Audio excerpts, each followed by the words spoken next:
날이 갈수록 일본 불매운동이 뜨거워지고 있습니다. 이 와중에 이재용 삼성 부회장이 급하게 일본으로 떠난다는 소식이 공개되었는데요.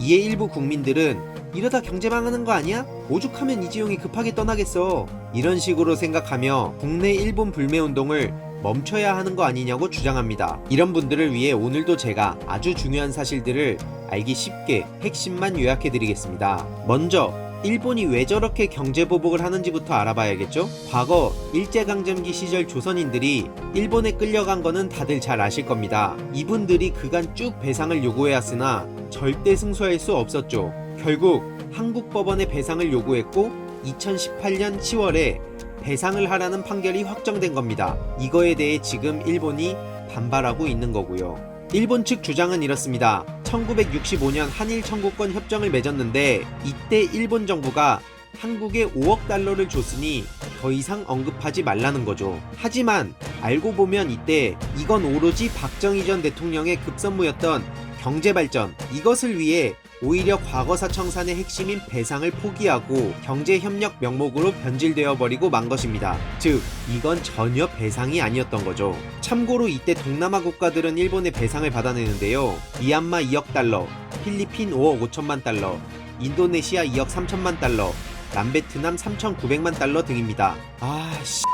협정문에는 양 채약국 및 그 국민 간의 청구권에 관한 문제가 완전히 그리고 최종적으로 해결된 것이 된다는 것을 확인한다고 나와 있습니다. 현재 일본은 이 내용을 근거로 지난 2018년 10월 한국 대법원에 일제강점기 당시 한국인 강제징용자 피해자가 낸 재판 승소에 대해 위반이라고 주장하는 것이죠. 그래서 문재인 정부는 당연히 사법부의 판결을 존중해야 한다는 상황이고, 심지어 이건 국가 대 국가가 아닌 개인이 기업을 상대로 낸 소송이기 때문에 더욱더 관여를 해서는 안 된다는 입장인 겁니다.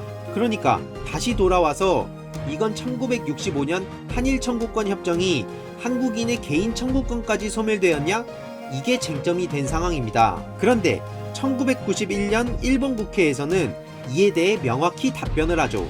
국가로서 가지고 있는 외교보호권을 포기했음을 확인했다며 개인의 재산 청구권 자체를 국내법적으로 소멸시킨 게 아니라는 답변을 무려 3차례나 합니다. 현 고노타로 일본 외상도 개인 청구권이 남아있음을 인정했는데 갑자기 아베는 문제가 된 개인 청구권을 계속 묻어두고 오히려 한국이 65년 약속을 어겼다고 주장하면서 경제보복을 가하고 있는 겁니다. 와, 이 보소? 요약해보자면 65년 한일 청구권 협정에서 소멸된 건 개인 청구권이 아닌 외교보호권이며, 이건 일본에서도 몇 차례나 인정한 내용인데 오히려 지금 아베는 소멸된 외교보호권을 발동하며 경제보복을 하는 겁니다. 그러면서 한다는 것이 경제보복으로 비자를 까다롭게 하고 국내에 수출하는 핵심 부품을 규제하고 한국에서 일본으로 수출하는 물품에 관세를 올리는 건 어처구니가 없는 겁니다. 한마디로 일본 아베 정권은 타국 사법부 판단에 개입하려는 정말 터무니없는 짓을 벌이고 있는 겁니다.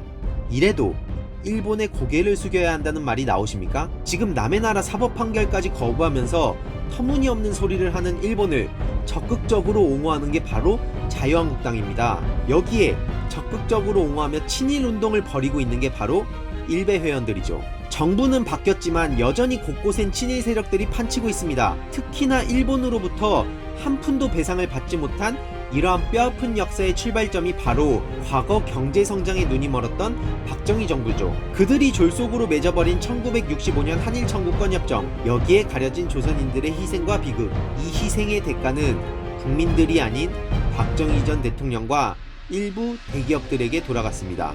가만 보니 지난 2015년 100억 엔의 졸속으로 한일 위안부 합의를 마쳤던 박근혜 전 대통령이 떠오르는 건 기분 탓일까요?